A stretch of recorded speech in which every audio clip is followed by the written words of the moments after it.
So first I will try to deconstruct the topic, which was a kind of an assignment from Marco. The topic is very long: history teachers as public historians and their potential engagement in political activism and public debate on history, politics, and contested history. So I will start with history teachers as public historians, and I will try in general to approach this whole topic from like my three hats that I used to wear or still am wearing in academia. So one is public history, another one is history education or history didactics, and the third one is my research on the history of education under communism and not only.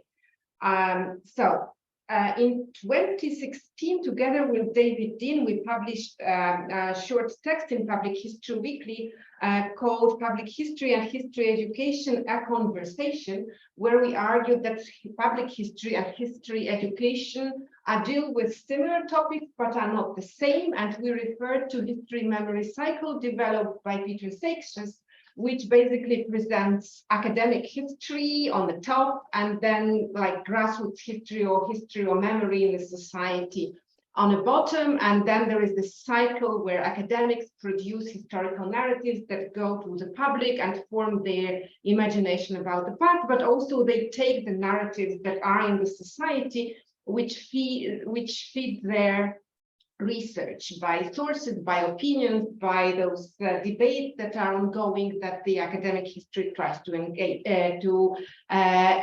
explain, etc. And both public history and history education claim to be on the intersection of those two areas. And what we claim that their approach is slightly different, because history education mostly takes from academic history and tries to take care that it's transmitted to general public in as accurate way as possible with little distortions, etc. While public history focuses most on the public and tries to take first into consideration what is interesting for the public, how to please the public, how to bring the public to history, academic history or public history or whatever. So if a history teacher wants to become a public historian, we can see it from, like, we can consider three approaches.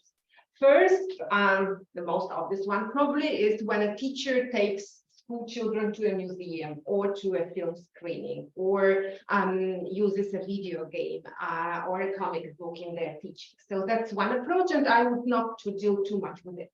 Another one is when we regard pupils as the public, so they are non-professional historians. And so the teacher brings academic history, like top-down from academia to the public, presents it in an attractive, comprehensible way. So that's the second approach. And the third approach that I argue for quite recently within an Erasmus Plus funded project that resulted in Critical History Study Guide is the approach where history teachers tries to behave as a public historian, focusing on the pupils as his public, but like taking into consideration the interest of the public. That's what Anna Clark wrote about teaching history in Australia, that you teach about the topics that are interesting for the kids and not for your government, let's say. And that you bring the ongoing debates to the classroom and try to deconstruct it, etc. So that's the approach that I would promote if I could. Regarding history teacher as a public history. And then as for political activism and public debate, I would like to put now the hat of the researcher in history education in Poland, and my PhD was about propaganda in school textbooks, and I also dealt with propaganda in history textbooks under communism. And they fulfilled what Arthur has just mentioned as scenario D. So basically, like the 7th grade textbook was all about the 19th century history of socialism in Poland and in Russia, and it was not about like just a narrative about socialism, but also about different factions and who was right and who was wrong in those debates. So the school children had to know all the activists and know why those who supported Lenin were right and those who did not support Lenin were wrong, basically. So that was in the 1950s. Then it gradually, the school history in Poland became gradually less politicized, but still some elements prevailed, like the class struggle, like the friendship, Polish-Russian friendship through ages, etc. So when the communism collapsed in 1989, it was like the end of this kind of history at school. So we hoped for the big change, and we thought, well, never again will history be involved in current politics. How it ended, we are now realizing more and more.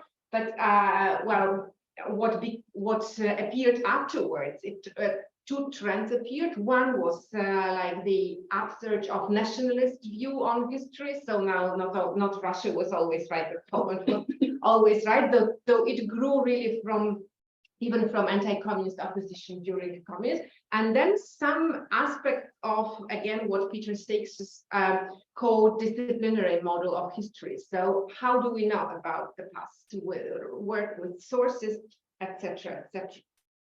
But then the state, when the right-wing coalition came into power, said that, well, that's all wrong with history teaching, because if we try to emphasize, well, maybe one more remark, what did not appear or what had trouble appearing was what Stakes called postmodernist vision of history or model of history, when you regard that more than one interpretation is possible, and you try to deconstruct those different interpretations, as historians in academia mostly do. So it really had problem coming into school education, and with coming of right-wing political parties into power, those problems became even more difficult, and basically even those approaches were given up by the government, because the main argument was that Poland needs the politics of history,